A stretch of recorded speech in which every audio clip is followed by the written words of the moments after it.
We now come to questions to the Prime Minister.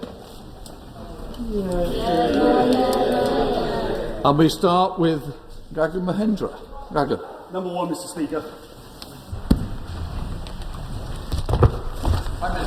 Mr. Speaker, I know colleagues across the House will wish to join me in paying tribute to our dear friend and colleague, Dame Cheryl Gillan, who sadly died last week. An MP for Chesham and Amersham for 29 years, she will be remembered for being a strong voice for her constituents, a brilliant campaigner, including her advocacy for autistic people and their families, and for being the first female Secretary of State for Wales.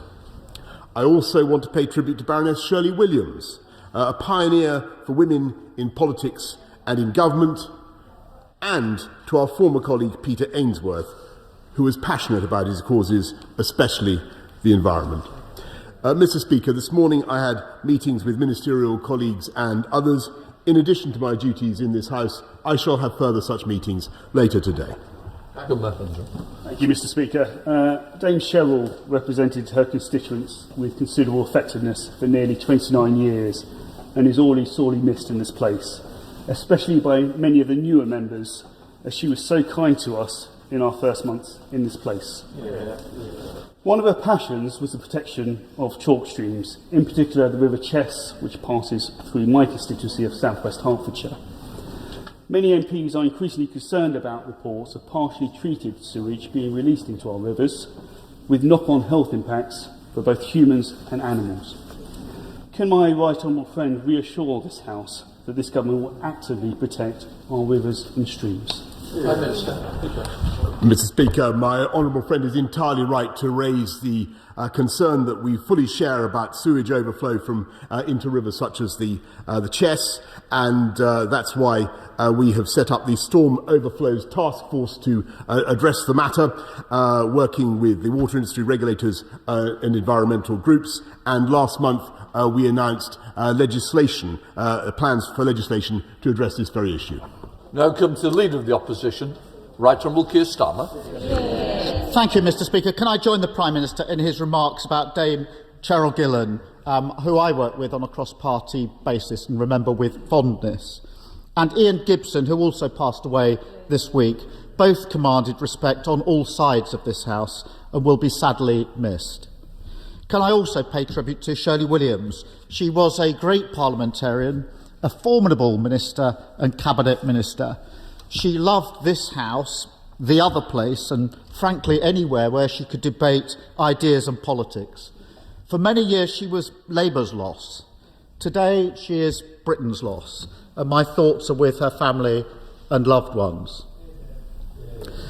Mr. Speaker, does the Prime Minister believe that the current lobbying rules are fit for purpose? Mr. Speaker, I join the right honourable gentleman in what he said about Ian Gibson, and I indeed share the widespread concern about some of the stuff that we're reading at the moment, Mr. Speaker, and I know that the Cabinet Secretary shares my concern as well. I do think it is a good idea in principle that top civil servants should be able to engage with business and should have experience of the private sector. When I look at the accounts I'm reading today, it's not clear that those boundaries have been properly understood, and I've asked for a proper independent review of the arrangements that we have to be conducted by Nigel Boardman, and he will be reporting in June, and if he has any representations he wishes to make on that subject, he should do so to Mr. Boardman. Stop. Mr. Speaker, I know the Prime Minister is launching an inquiry. That inquiry isn't even looking at the lobbying rules. I'm not sure it's looking at very much at all, because every day there's further evidence of the sleaze that's now at the heart of this Conservative government. Let's just look, shake your heads, let's just look at the latest scandal. A wealthy businessman, Lex Greensill, was hired as a senior advisor to David Cameron when he was Prime Minister. We've all seen the business card. After he left office, Cameron, became a paid lobbyist for Lex Greensill. Next thing we know, Cameron arranged access for Greensill with cabinet ministers and senior officials, and he lobbied for taxpayers' money on behalf of Greensill Capital. We also know the Chancellor pushed officials. We know the Health Secretary met Cameron and Greensill. We know that senior officials met Greensill Capital regularly. And now, even more unbelievably, we know the government's former head of procurement, no less, became a Greensill advisor while he was still a civil servant. Does the Prime Minister accept there's a revolving door, indeed an open door, between his Conservative government and paid lobbyists? Mr. Speaker, this is a government and a party that has been consistently tough on lobbying, and indeed we introduced legislation saying that there should be no taxpayer-funded lobbying, that quangos should not be used to get involved with lobbying. We put in a register for lobbyists, and there's one party, Mr. Speaker, that actually voted to repeal the 2014 Lobbying Act, and that was the Labour Party in their historic 2019 election manifesto, which he is yet to repudiate, Mr. Speaker. They did so because they thought it was unfair and was restricting people's ability to make representations to politicians. I think that's absurd. Will he now say that it's absurd to repeal the 2014 Lobbying Act? Mr. Speaker, he talks of the Lobbying Act. Who was it who introduced that legislation? David Cameron. Who was it who voted for the legislation? Half the Conservative front bench. We said it wouldn't be tough enough. And where did that legislation lead? 2 years later, David Cameron camping out in a Saudi desert with Lex Greensill having a cup of tea. I rest my case in relation to that legislation. Let me try another very simple question. Is the Prime Minister aware of any other government official who had commercial links with Greensill or any other lobbying role while working in government? Mr. Speaker, or if he has any such information, he should, of course, make it available to Mr. Boardman. That's the point of his. That's the point of his review. It's an independent review. It'll be coming to me by June. I'll be glad it will be played in the library of the House of Commons. I talk about lobbying, Mr. Speaker. He's being advised by Lord Mandelson of Global Counsel Limited. Perhaps in the interests of full transparency, so we can know where he's coming from, Lord Mandelson could be encouraged to disclose his other clients, Mr. Speaker. Keir Starmer. Mr. Speaker, I haven't heard a defence that ridiculous since my last days in the Crown Court. It's called the shoplifter's defence. Everyone else is nicking stuff, so why can't I? Mr. Speaker, it never worked.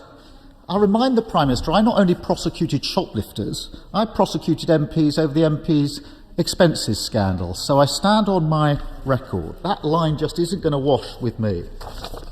It was a former Prime Minister, and I suspect now a former lobbyist, who once said, "This isn't a minor issue with minor consequences. Government contracts potentially worth hundreds of billions of pounds are at stake." So can the Prime Minister now answer the question the Chancellor's been ducking for weeks? How was it that Greensill Capital, a company employing David Cameron, got the green light to give hundreds of millions of pounds of taxpayer-backed loans? Well, Mr. Speaker, whilst he was prosecuting MPs, I was cutting crime in London by 23% and cutting the murder rate by 50%. And he asks about lobbying on behalf of Greensill, Mr. Speaker. And I don't wish to embarrass the right honourable gentleman, but he doesn't have far to look. There was one person asking for the Greensill Bank to be able to use the coronavirus business interruption loan scheme, and that was the Shadow Defence Secretary, Mr. Speaker. Keir Starmer. This gets weaker and weaker. It does take me back to my defence days in the Crown Court. It's just ridiculous. The Shadow Defence Secretary, it really wasn't a good point. If you think that's a good point, you've got real problems. Shadow Defence Secretary was speaking for his constituents and for local jobs. That is million miles away from being a paid lobbyist texting friends in government. The Prime Minister says there's going to be an inquiry, but the person he's appointed worked for the same law firm which lobbied to loosen lobbying laws. You couldn't make it up. What we need is to overhaul the whole broken system. This afternoon, Labour's motion calls for a proper parliamentary inquiry into this scandal. If the Prime Minister is so concerned about this, he should welcome the motion. After all, to quote David Cameron, his old school friend, sunlight is the best disinfectant. So will the Prime Minister vote with Labour today for a full, transparent, independent inquiry? Mr. Speaker, I think he would have been better off supporting the Lobbying Act, and the Labour Party would have been better off not campaigning to get rid of it. It toughens up our laws, and Mr. Speaker, I think that his own proposal is simply to have, yet again, to have politicians marking their own homework. What the country wants, that's all it is. A committee of MPs to look at it. It won't do a blind bit of good. That's why we're having a proper independent review. If he has any representations or allegations to make about what has taken place, he should make them to the eminent lawyer who's been asked to do it and will be reporting to us by June. Yes, Starmer. Mr. Speaker, the Prime Minister should be voting with us, not blocking a proper inquiry. The Greensill scandal is just the tip of the iceberg. Dodgy contracts, privileged access, jobs for their mates. This is the return of Tory sleaze. Mr. Speaker, it's now so ingrained in this Conservative government, we don't need another Conservative Party appointee marking their own homework. Actually, Mr. Speaker, the more I listen to the Prime Minister, the more I think that Ted Hastings and AC12 are needed to get to the bottom of this one. Mr. Speaker, we know the Prime Minister will not act against sleaze, but this House can. So can I urge all members of this House to come together this afternoon to back Labour's motion and start to clean up the sleaze and cronyism that's at the heart of this Conservative government? Prime Minister. Mr. Speaker, that's why we're putting in an independent review. That's why we have tougher laws on lobbying. A great shame that Labour opposed them. Mr. Speaker, yes, we are getting on with rooting out bent coppers, Mr. Speaker. We're also appointing and hiring thousands more police officers, Mr. Speaker. We're fighting crime. We're fighting crime on the streets of our cities, whilst they opposed the police and crime bill, which would have put in tougher sentences for serious sexual and violent offenders. Absolutely. And they then encouraged people who went out and demonstrated, Mr. Speaker, to kill the bill. We're getting on with protecting the public. That's absolutely correct, Mr. Speaker. We're getting on with protecting the public of this country from crime of all kinds. We're getting on with the job of running this country, of rolling out a vaccination programme. Order. Prime Minister, I think we ought to at least try and address the question. Dean Russell. Thank you, Mr. Speaker. It's been a year this week since I had the privilege of starting to volunteer at Watford General Hospital, and over this time I've been fortunate and privileged to work along some inspirational and selfless volunteers. So as the nation reflects this week on the importance of schemes to support young people, may I ask the Prime Minister if he would meet with me to explore the creation of an NHS cadets scheme to pay tribute to those who've already volunteered over the past year and also create a lasting legacy for generations to come. Thank you.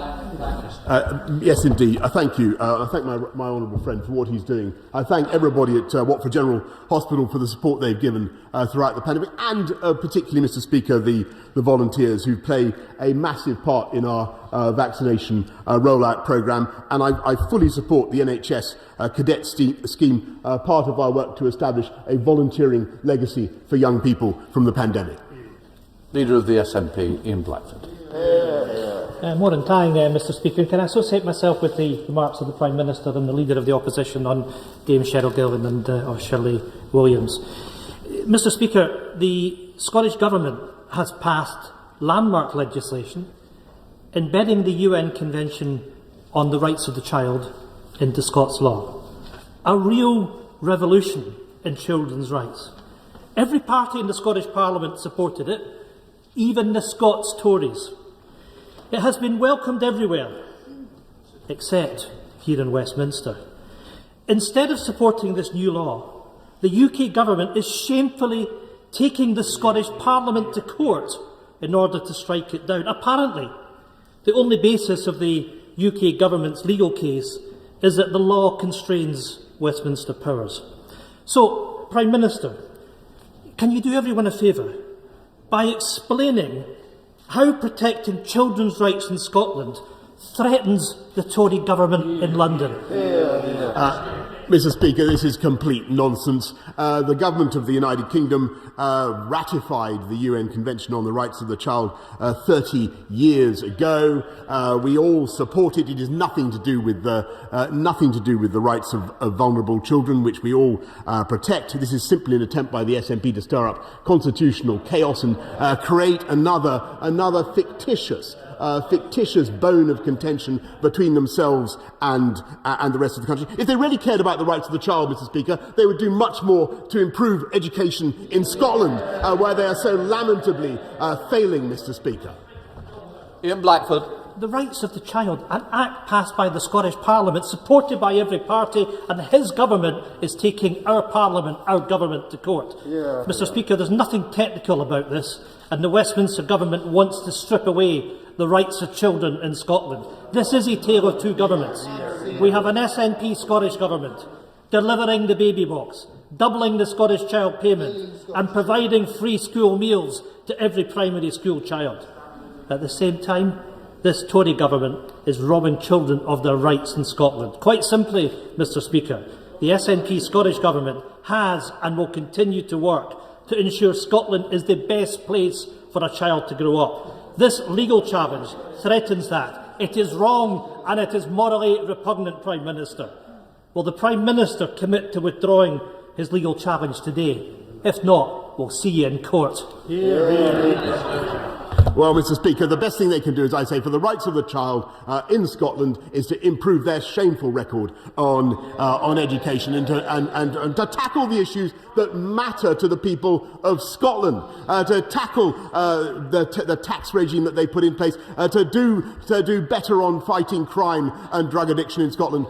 They should be looking at the issues that really matter, in my view, to the people of Scotland. And instead, they're going into the elections next month, Mr. Speaker, yet again on a campaign to break up this country. That's all they can think of. Break up this country, call for a referendum, break up this country, destroy our country, and call a referendum in a way that I think is completely irresponsible at a very difficult time when we want to bounce back stronger together. David Jones. Thank you, Mr. Speaker. The A55 expressway is of huge importance to North Wales, linking the region to the main motorway network. It is also, as was noted in the recent interim report on the Union Connectivity Review, the principal freight artery for the port of Holyhead. The road is in desperate need of improvement and has been for many years. So will my right honourable friend confirm that the government will make it a priority to use its powers under the UK Internal Market Act to upgrade the road for the benefit of the people of North Wales? Thank you. I thank my right honourable friend. He's completely right, and the Sir Peter Hendy has rightly identified the potential of the A55, and I think the best thing the people of Wales can do to guarantee these vital upgrades is to elect a Welsh Conservative government on May the 6th. We now go to Vicky Foxcroft. Vicky, I understand you're going to sign. Can you speak and sign at the same time for all our benefits? Vicky Foxcroft. Thank you, Mr. Speaker.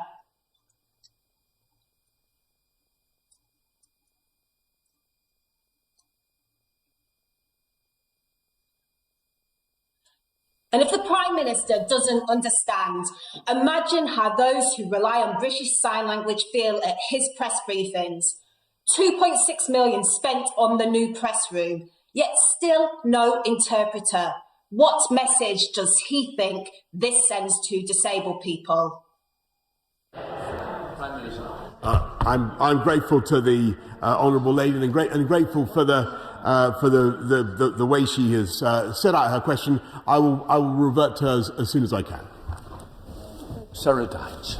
Thank you, Mr. Speaker. Does my right honourable friend agree with me that it is thanks to the sacrifice of the British people during lockdown and the great success of the vaccination programme that lots of small businesses across the whole country and in my constituency in Derbyshire Dales, like Brocklehurst, who supplied clothing to the Duke of Prince Philip, that they can remain open? Will he join with me in a campaign to shop local as we come out of lockdown? I thank my honourable friend, and I can tell her that, yes, I certainly will encourage her and everybody else to shop local as we come out of lockdown, and as I very much hope that we will be able to do. And my right honourable friend, the Communities Secretary, has announced £830 million of funding from the Future High Streets Fund has been allocated to areas, including her own, in order to encourage that shopping that we all hope and want to see. Thank you, Mr. Speaker. May I extend my condolences and those of my constituents to the Queen and to the royal family for their sad loss, and also to the families and colleagues of Cheryl Gillam and Shirley Williams. Will the Prime Minister tell this House when he last spoke to former Prime Minister David Cameron? Prime Minister. No. The honest truth, I cannot remember when I last spoke to Dave, but I can, if she wants to know whether I've had any contact with him about any of the matters that have been in the press, the answer is no. Father of the House, Sir Peter Bottom. Mr. Speaker, those who helped to develop, to test, to approve and manufacture the vaccines deserve our praise. Will my right honourable friend also recognise that the successful rollout of the vaccination programme has been based on the dedication of the NHS staff and the myriads of volunteers who made the process so easy for so many people? My right honourable friend is completely right. This has been a colossal team effort. It has been led by the NHS with GPs very often doing the lion's share of the work, but they've been supported by the Army, by local council officials who have also been absolutely magnificent, and as colleagues have said earlier, by volunteers as well. 16 withdrawn, so we go to Dr. James Davies. Thank you, Mr. Speaker. The interim findings of Sir Peter Hendy's Union Connectivity Review are very much to be welcomed. He highlights the improvements that need to be made to the railways in North Wales linking up with Merseyside and Manchester, as well as the A55. These, of course, can help to level up the region. Will my right honourable friend confirm that the identified projects within Sir Peter Hendy's work in North Wales will receive a fair chunk of the £20 million of development funding as part of the agenda? And will he commit to implementing the findings of Sir Peter Hendy's final report when it's released in the summer? I thank my honourable friend. We will look at what Sir Peter has to say. I think he's come up with some very interesting interim proposals, particularly about improving connectivity along the North Wales coastline, the routes into Merseyside, and on the A55. I repeat what I said to my right honourable friend earlier on. There is a great opportunity to do that if people will vote Conservative and vote for a Welsh Conservative government on May the 6th, Mr. Speaker. Let's go to Howell Williams. Howell. Thank you, Mr. Speaker. In 2007, my friend Adam Price, then the member for Carmarthen East and Dynevor, proposed an elected representatives prohibition of deception bill. At this distance in time, it would be, unkind to quiz the Prime Minister on the detail, because he is seen as a big thinker. So today, perhaps he could tell the House what he thinks of the principle of that bill, which is that on important matters of public policy, politicians must not lie. Well, I certainly agree. I have a high regard for the honourable gentleman, and indeed, I remember happy times with his colleague Adam Price. I don't remember the details of his bill, but I think, Mr. Speaker, we will all concur with the basic principle that he's just enunciated. Esther Backbay. Thank you, Mr. Speaker. Former Police Inspector Kash Singh set up One Britain, One Nation, otherwise known as OBON, to bring together all communities, all classes, all ethnicities, races and religions to celebrate being British. OBON Day is held in June. However, next week, on April the 22nd, will be the launch of it at a school in Bradford. Will the Prime Minister join me in congratulating Kash Singh for his fantastic initiative for all communities to come together in a common pride of being British? And will he also make a message for the launch next week? When I say yes, I'll do my best, Mr. Speaker. I fully support what she's doing, and I congratulate Kash Singh on his work. And it is incredible at this time, Mr. Speaker. There are people who want to split our country up rather than bring us together. That's what they want to do. I think it's an absolute tragedy that they still think like that. I think they're going to change, Mr. Speaker. But I wish everybody at OBON all the very best. Jim Johnson. Thank you, Mr. Speaker. And contrary to the conclusions of the Race and Ethnic Disparity Report, institutional racism still exists. And 40 years since the Liverpool 8 uprisings, black communities continue to suffer racial injustice. And the report downplays the structural inequalities that still exist. The Resolution Foundation announced today that unemployment rate for young black people rose by 35% compared to 13% for their white counterparts. Can the Prime Minister confirm the allegations that Downing Street redrafted the report to change the narrative, and does he agree with me that this report should now be withdrawn? Thank you. Well, I thank the Honourable Lady, but actually, when you look at the report and read it in detail, there's not everything that this government is going to agree with. Of course not.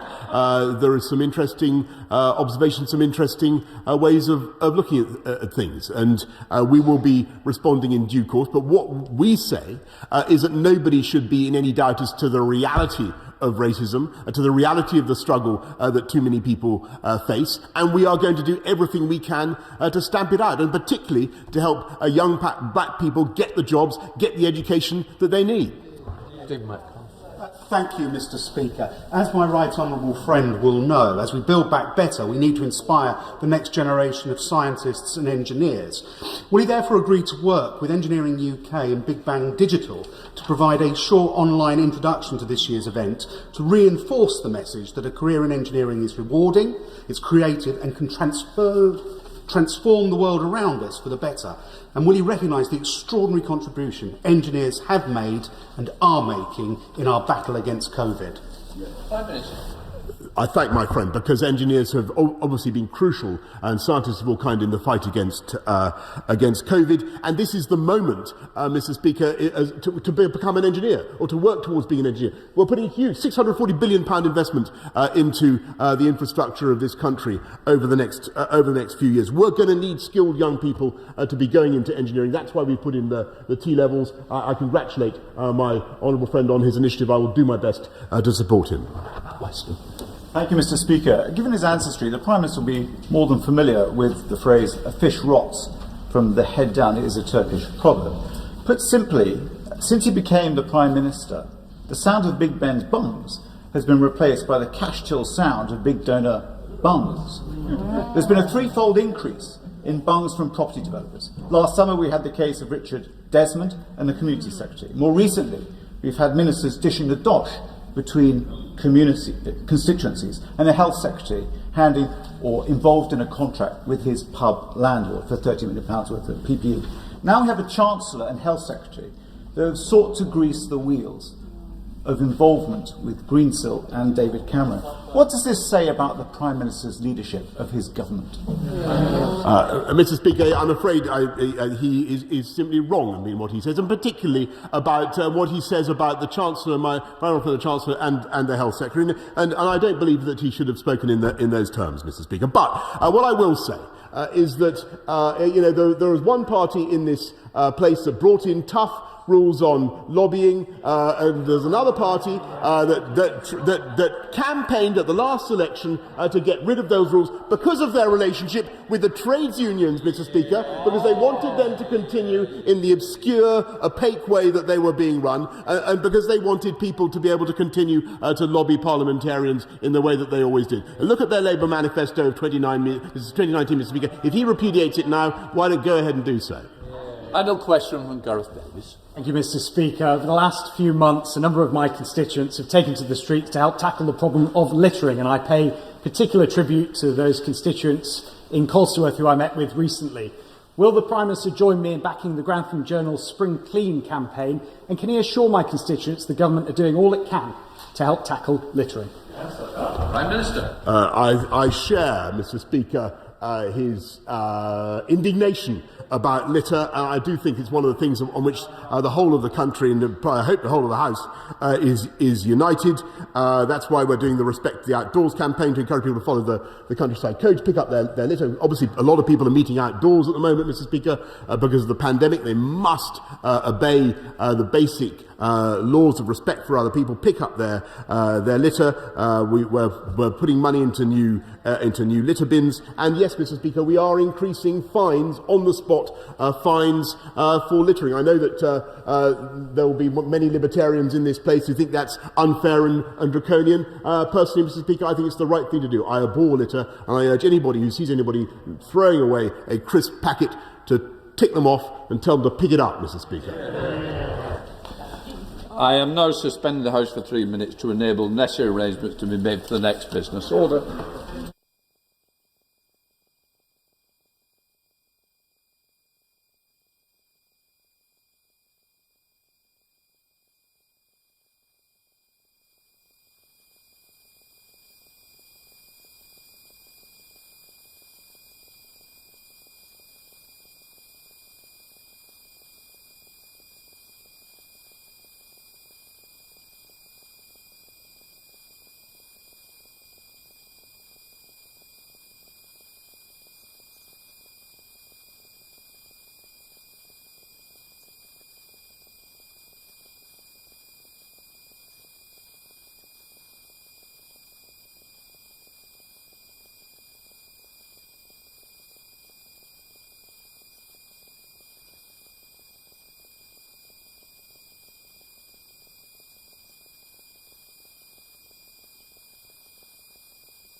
We now come to the 10-minute rule motion. Caroline Harris. Thank you, Mr Speaker. I beg to move that leave be given to bring in a bill to require the Secretary of State to lay before Parliament a report on proposal to award NHS staff a pay rise for 2021-2022 below 2.1%. To require the Secretary of State to move a House of Commons motion to approve any such report and for connected purposes. The last 13 months have impacted all of our lives. Illness, bereavement and financial worries, on top of learning to live with the fear of the pandemic and the limits on our freedoms. We haven't all faced the same level of difficulties, but none of us have escaped without our lives in some way being changed by the experience. 127,000 people have tragically lost their lives, one of the highest death tolls in Europe. And in the past year, over 450,000 have been hospitalised due to severe COVID symptoms. For every one of those people, it has been our amazing NHS frontline staff that have cared for them, fought for them, and either celebrated their recovery or held their hands as they took their last breath. Our NHS staff have kept this country going, risking their own health, isolating from their own families, working harder than ever, grieving the lives that they couldn't save, and comforting the bereaved. They are the very best of Britain, and they deserve to be given the credit and the reward for everything that they have done and everything they have sacrificed to keep the rest of us safe. Nurses and NHS staff were promised at least a 2.1% pay rise, but the government has now retracted that and recommended 1% for all NHS staff, with the exception of junior doctors, GPs and dentists. The government pretend this is a rise. They're fooling no one. With inflation forecast to reach 1.7% this year, our NHS staff will have shown nothing but commitment this last year, are now set to receive a real-term pay cut. Nurses' pay have been falling in real terms since the Conservatives came to power 11 years ago, with pay awards consistently lagging behind inflation. Already this is unacceptable, but in the current situation, the government's proposal to reduce this even further shows a complete lack of respect and gratitude. For me, the thought of looking a nurse in the eye and telling them that they are worth less this year than they were before the pandemic is outrageously insulting.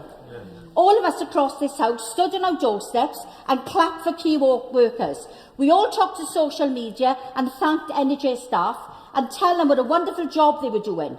We would all have been indebted to them if we got sick and needed hospital care against this undiscriminating virus. In fact, some on these benches did. So it was just for show? Were the worm wards and platitudes just a tick-box exercise? Or does the Prime Minister and his government, hand on heart, truly believe a rule-breaking, unapologetic aid is worth considerably more than the hundreds of thousands of NHS staff who have worked tirelessly and selflessly to battle this viral enemy and save lives? That promise was clear. 2.1% increase as a minimum, not dependent on inflation rates or any other economic struggles. And that promise has been broken in yet another ill-judged U-turn by the government. If the Prime Minister and his Cabinet colleagues have now rescinded that offer and replaced it with an inferior one, then they need to come to this House with a revised recommendation and put it to a vote. When members on this side of the House clapped on a Thursday evening and pledged our support to the NHS heroes, we meant it, and we still mean it. They have held up their side of the bargain, working diligently and doing everything in their power to save lives. Now it's our turn to hold up ours by voting in favour of a fair, long-term pay deal that reflects their commitment. A recent survey by the Royal College of Nurses concluded that more than a third of the 42,000 who submitted responses were considering leaving the NHS because they felt undervalued. These are staff who are exhausted from their efforts over the last year. They've worked unpaid overtime, they've forfeited their own mental well-being, and they far too often put our families ahead of their own. The least they expected in return was recognition and fairness, but for a government that has consistently failed to deliver on both, it appears that they were expecting too much. We're on a cliff edge here. We know already that we entered the pandemic with a record 100,000 vacancies across the NHS. If we don't pay the staff what they deserve, then we will struggle to retain those that we have, let alone fill any vacancies. Even the 2.1 in the long-term plan was a minimum, and a cautious one at that. 1% is not a pay rise, it's an insult. Trade unions and professional bodies are calling for improved pay offers at varying levels. They know a fair pay rise would also help boost staff recruitment and retention. A 1% pay rise for an experienced nurse equates to £3.50 a week. £3.50 for a year of unpaid overtime, unwavering commitment and personal sacrifice. £3.50 for a year of turmoil, of fighting a virus that at times seemed unbeatable, of watching patients die despite doing everything they could to save them, of having to keep on going when they were beyond exhausted. On this side of the House, we believe our NHS are worth so much more. With this bill, the Government will be required to present their recommendations for anything below the already proved minimum increase of 2.1 and seek agreement from the House of any new proposals. That is the least our NHS deserves. Our NHS staff have not faltered since the start of the pandemic, and they deserve to be rewarded for that. Unions and stakeholders know it, the public know it, and we on this side of the House know it. Thank you, Mr. Speaker. Does the honourable member have leave to bring in the bill? The question is that the honourable member have leave to bring in the bill. As many of that opinion say aye. Aye. The contrary, no. No. No.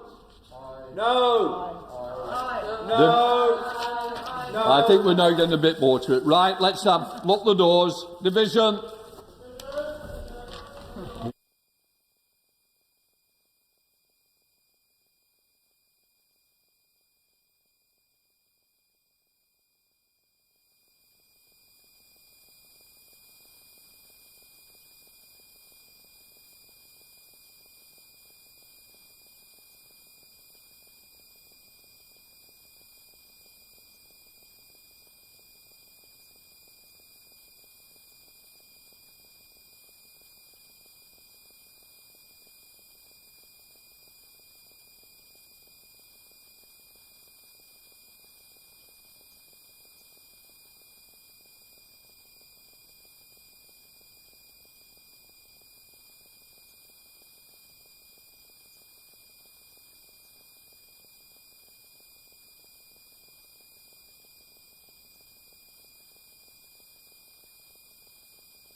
The question is, as on the order paper, as many of that opinion say aye. Aye. The contrary, no. No. No. Tell us for the ayes, Colleen Fletcher and Jill Furness. For the noes, Mark Tommy and Jessica Morden.